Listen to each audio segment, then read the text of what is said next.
ప్రేమైన దేవుని బిడ్డారా, యేసుక్రీస్తు నామములో మీకు వందనాలు. యేసు పలుకుతున్న మీ తరపున మీకు శుభములు కలుగును గాక. ఒక ముఖ్యమైన విషయాన్ని మీకు తెలియజేయాలని ఆశపడుతున్నాను. అదేంటంటే, ఒకరోజు నేను మా చర్చి కాడ ప్రార్థన చేసుకొని, ప్రార్థన ముగించుకొని వాక్యం చదువుదామని చెప్పి కూర్చొని వాక్యం చదువుకుంటూ ఉన్నాను. అప్పుడు ఒక సహోదరుడు నా దగ్గరికి వచ్చాడు. నా దగ్గరికి వచ్చి, అతను యెహోవా సాక్షులు అనుకుంటాను, వాళ్ళు ఆ సంఘం యెహోవా సాక్షుల సంఘం అనుకుంటాను, చూస్తుంటే అట్టే అర్థమవుతుంది. అతను నా దగ్గరికి వచ్చాడు. నా దగ్గరికి వచ్చి, యెహోవా దేవుడు, యేసుక్రీస్తు దేవుని కుమారుడు అని అన్నాడు. సరే, అయితే ఏంటి అని అన్నా. అయితే ఏంటి అని అడిగిన. అప్పుడు అంటున్నాడు,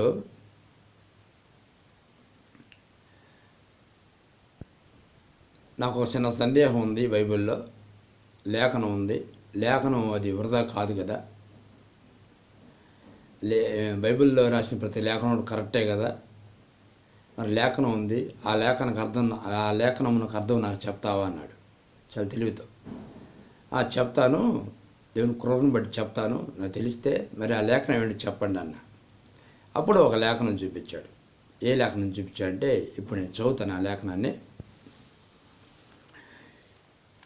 తిమోతికి రాసిన మొదటి పత్రిక, ఆ లేఖనము 2వ అధ్యాయము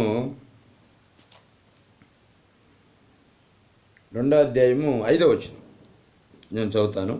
దేవుడు ఒక్కడే, దేవునికిని నరులకును మధ్యవర్తియు ఒక్కడే, ఆయన క్రీస్తు యేసు నరుడు అనే లేఖనం చూపించాడు.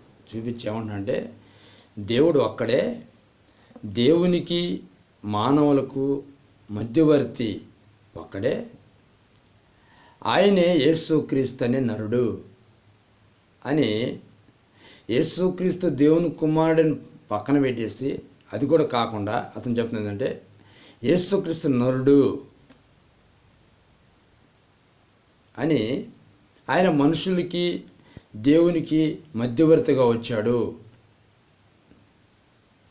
అని. ఆయన నరుడు, యేసుక్రీస్తు వారి నరుడు అని, దేవునికి మనుషులకి మధ్యవర్తిగా వచ్చాడు.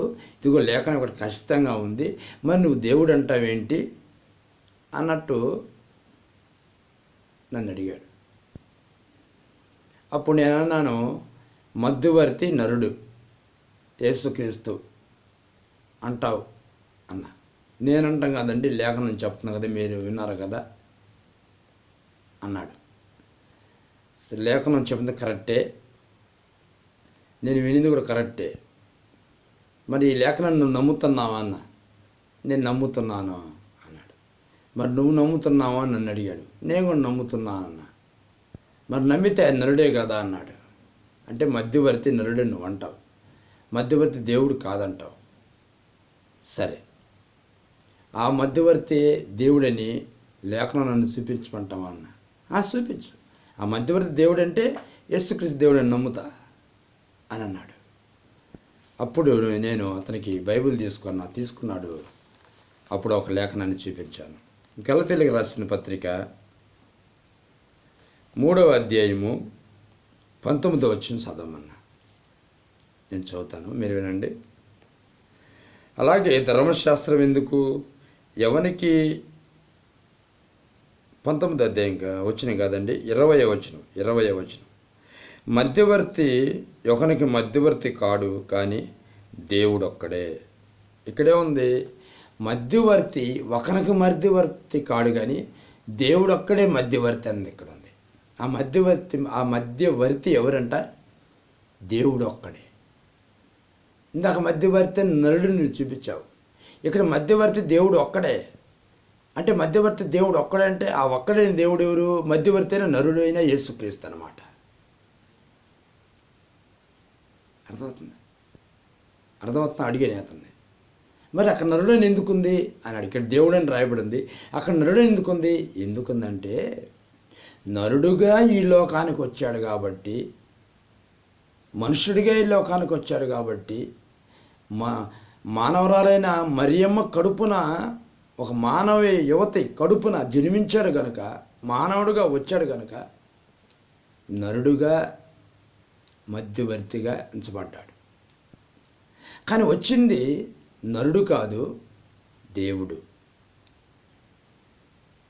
మధ్యవర్తి దేవుడు. ఇది లేఖనం చూపిస్తున్నాను చూడు. ఆ మధ్యవర్తి నరుడుగా దేవుడు. అక్కడ నరుడని ఎందుకు రాయబడిందంటే యేసే నరుడు ఎందుకంటే ఆయన నరుడుగా వచ్చాడు కాబట్టి నరుడుగా రాయబడింది.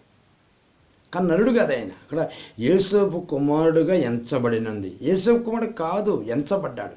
ఏడు నరుడుగా వచ్చాడు, నరుడు కాదైనా నరుడుగా ఎంచబడ్డాడు.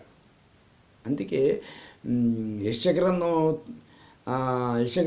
9వ అధ్యాయం అనుకుంటాను, అందులో ఏమని రాయబడి ఉంటుంది? బలవంతుడైన దేవుడు కన్యక గర్భాన పడతాడు. బలవంతుడైన దేవుడు. దేవుడు పుట్టింది దేవుడు, నరుడు కాదు. కానీ నరుడుగా పుట్టాడు దేవుడు. నరుడుగా పుట్టాడు దేవుడు. అది తెలుసుకోవాలి. నరుడుగా పుట్టాడు దేవుడు. పుట్టాడు నరుడుగా మధ్యవర్తిగా వచ్చాడు దేవుడు. నరుడుగా మధ్యవర్తిగా వచ్చాడు దేవుడు. ఆ దేవుడు ఎవరు? యేసుక్రీస్తు. అర్థమవుతుందండి చెప్పిన? అర్థమవుతుందా? మధ్యవర్తి నరుడు కాదండి. యేసుక్రీస్తు వాళ్ళు నరుడుగా వచ్చాడు. నాకు కలెక్టర్ ఉద్యోగం వచ్చిందనుకోండి, నేను నరుడిని. నరుడు కలెక్టర్గా వచ్చాడు, కలెక్టర్ అయ్యాడు, నరుడే అయ్యింది. అలాగే దేవుడు మానవుడుగా వచ్చాడు. ఫస్ట్ నేను మనిషిని, తర్వాత కలెక్టర్ అయినా. ఫస్ట్ ఆయన దేవుడు, నరుడయ్యాడు. కానీ కలెక్టర్ ఉద్యోగం ఎంతకాలం ఉంటుంది? కొంతకాలమే ఉంటుంది. తర్వాత ఈ మానవ జన్మ శాశ్వతమైందే కదా, చనిపోయిందాక. అలాగే ఈ నరుడు జనం ఎంతకాలం ఉంటుంది ఆయనకి? మళ్ళీ ఆయన చనిపోయేంత వరకు, రక్తం కార్చి మానవుల కోసం చనిపోయేంత వరకే నరుడు జనం ఉంటుంది. తర్వాత ఆయన దేవుడే కదా. చూసారండి, దేవుడే నరుడుగా వచ్చాడని, యేసుక్రీస్తుగా వచ్చాడని తెలుసుకోలేకపోతున్నారు. కుమారుడైన దేవుడు యేసుక్రీస్తుకి లోకానికి వచ్చాడని తెలుసుకోలేకపోతాడు. అర్థమవుతుంది? మధ్యవర్తి నరుడు కాదండి, మధ్యవర్తి దేవుడు. మధ్యవర్తి నరుడు యేసుక్రీస్తుని నమ్మినప్పుడు మధ్యవర్తి ఆ నరుడే యేసే దేవుడు. నువ్వు ఎందుకు నమ్మట్లేదు? లేఖనం చెప్తుంది కదా. నేను అప్పుడు అన్నాడు, నేను నమ్ముతున్నానండి, నేను నమ్ముతున్నాను ఆ మధ్యవర్తి దేవుడు, ఆ దేవుడు యేసుక్రీస్తు వారు. కనుక నేను నమ్ముతున్నాను. నాకు ఇప్పుడు అర్థమైంది,